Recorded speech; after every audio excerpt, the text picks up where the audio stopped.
give you my heart.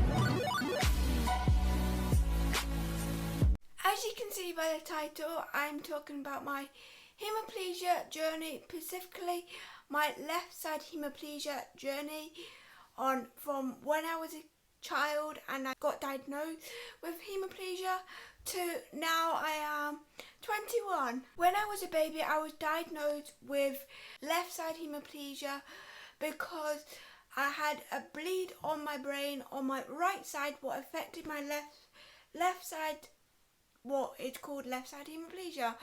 And the reason why I had a bleed to the brain when I was born was because I had a heart problem where I had 13 holes in my heart and my main organs were the wrong way round. So because of that, I had a bleed to the brain, what caused my left side hemiplegia. That is how it all happened. I will link all the videos specifically about my learning disability, my heart condition, and if you want to know more about my left side hemiplegia, that video will be down in the description as well. So the main thing that my left side hemiplegia affects is my left hand. I cannot straighten my hand properly, as you can see. So I need to wear hand traps to straighten my hand and try and make it as straight as possible. When I was a child, I used to have it like that most of the time when I wouldn't concentrate on it. My whole family used to need to be like, Robin, straighten your hand, Robin, straighten your hand. And that is where I started getting hand traps. The first hand trap I started off with was just this simple one. Mind the way they look, I have had them for so long. So this one just goes, it definitely won't fit now. But when I was a baby, this one would, that bit would go around my wrist, and then this bit, so it would look like that. Obviously the wrist would go around as well, but it was when I was a baby, like a toddler I would say. So that was my first hand trap, and that was I think this bit was to try and push my thumb out. Then I went on to this one, what was to straighten my wrist, and it looks like this. The first two I have are Velcro. I've written so much on it. I've got like JLS on it and everything. So that's the only bit I can do. But if that could come over more, that bit would be in the middle of my wrist. And that will keep it straight because there's a bit of metal in there. So that just keeps it straight. But I think we changed it because I couldn't move my wrist properly. So we want to straighten my arm and like not have it bending like that. But also I need to be able to move my arm because that is a point of making it straighter, or like making fingers better to like move, because that's how I move my fingers now. So then I went on to these zip hand traps or splints, and they look like that. The first one, as you can see, I have no fingers and I had a thumb, and this also it has a zip instead. And if you saw my last video, you know how I feel about the bright colours, even though this is like violet, but still. Then I don't know what comes next, but I've got this one where I have now got the fingers on. The fingers are pretty much all the same, and there's more detail than there is on this one of the stitching. And that is pretty much to like pull it back and straighten it more. So that's that one. And then I got the longest probably one that you can ever get. That's ridiculous. But I think the reason why we changed this one, because this was the only one I had, what was this long. I think the reason was that it goes up to this bit here, so I couldn't bend my arm properly. Again, we want my arm to get better or like straighten more and have more ability, but I can't stop any part of my body not moving. That was the fourth one I think, and as you can see by the fingers, the pointing, I think that's your pointing finger. The pointing finger is very long because that one was the one that till closes the last. So I think that's why they put that one there. And then these two fingers in the middle, every time I fall over or just in general, like my two middle fingers are always the ones that are more bending. Hopefully you will be able to see it. But when I fall over, they proper bend back. I think when people see it, it kind of grosses them out because it does look like my fingers are broken. But it's just because the joints and that, I think, that aren't that good. So if I fall off, normally I fall like that, so they're definitely gonna like not be okay. And then I decided I don't want bright colours. I don't want violet all over my hand. I don't want people to like see it, even though they probably wouldn't be looking at it, but that's what I think, and I think most people with left side or right side hemiplegia thinks people are going to look at it and think it's like broken or something. So I got a skin colour splint or trap, and compared to them two, there is definitely a difference. They've made that finger bigger and then put down that finger. So these two fingers now are the longer ones out of all of them. And then I've just recently got the same one. So again, so that's what it looks like on top of each other.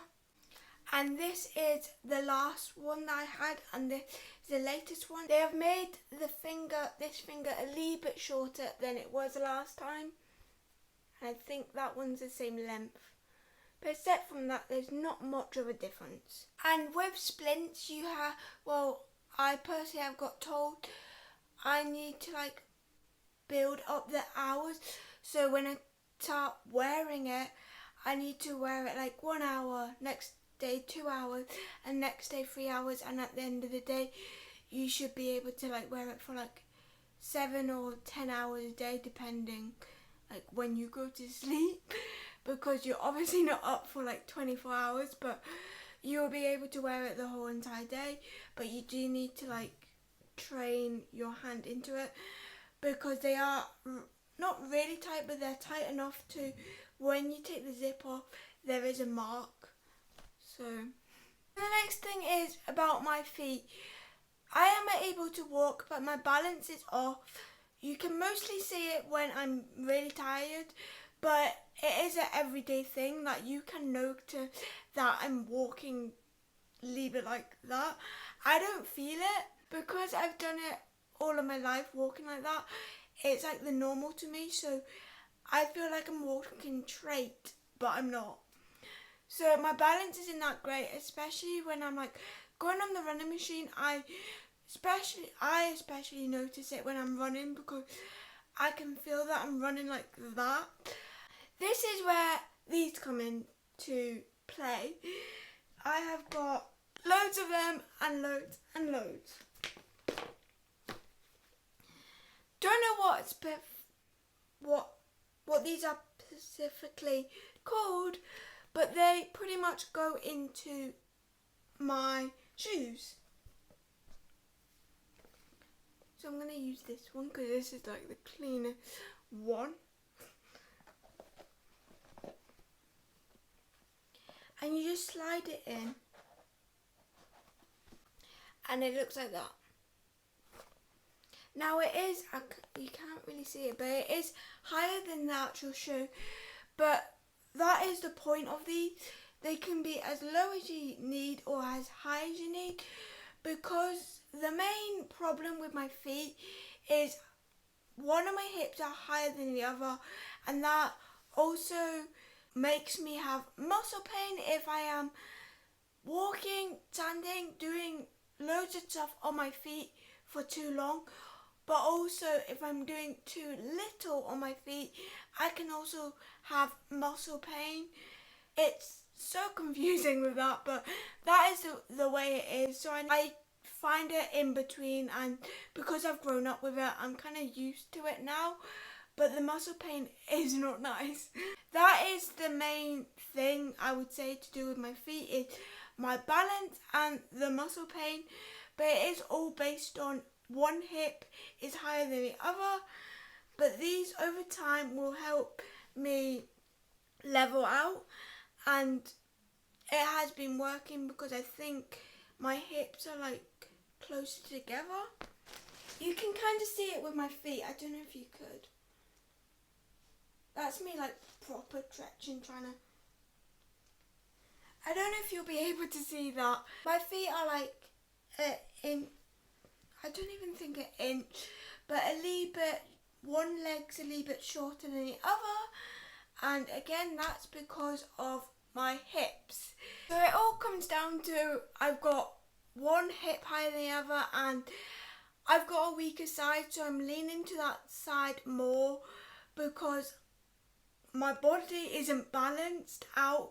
I'm stronger in this arm and side than this side, so that is why I lean to the side and my balance isn't good. But hopefully the more I wear them, and over years and years, my hips will probably not be straight, but will get better over time, hopefully.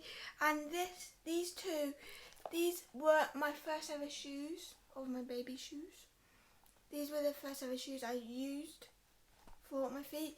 And then this is the first ever tiny, like, foot, put in your foot thing. I don't know what it's called, but it looks so messy. You can tell it's been used. That bit's like coming off as well. I've got loads of them. So that is the journey of me having left side hemiplegia. It does affect me every single day. Depending what I'm doing on that day, it can affect me more than other days. My hand can sometimes not like do what is told. That's what I say. You're not doing what is told. But pretty much it's more, I will want to pick up something, or I want to do something, and the processing in my brain, like the normal like pick up shoe, my hand sometimes won't do that. Some days like I can pick it up, but some days it can be harder than others. But that is why I wear these hand traps, because that helps with like the mobility and moving my hand more. I do want to say everyone with hemiplegia is different. Some may need a wheelchair now, and some, like me, only needed a wheelchair when I was a child. And then some might not be able to wear a hand trap, but some might need to wear a hand trap. Everyone is different with their hemiplegia or just disabilities in general. So this is just my experience with living with left side hemiplegia since I was pretty much a baby. Let me know in the comments what other types of videos you want on my hemiplegia, learning disability. That one's kind of a hard one to explain without showing you me struggling. But my learning disability isn't like a day-to-day thing, I wouldn't say. And then my hemiplegia, I do mostly videos on that because that is the main disability that you can see and that I struggle with. But let me know in the comments if you want anything else. And also I'll link, I don't know if I've already said this, but I'll link all the videos to my heart condition story, my hemiplegia story if you want to know more about my left side hemiplegia, and my learning disability story in the description. But I'll see you next time. Bye! Give it a thumbs up.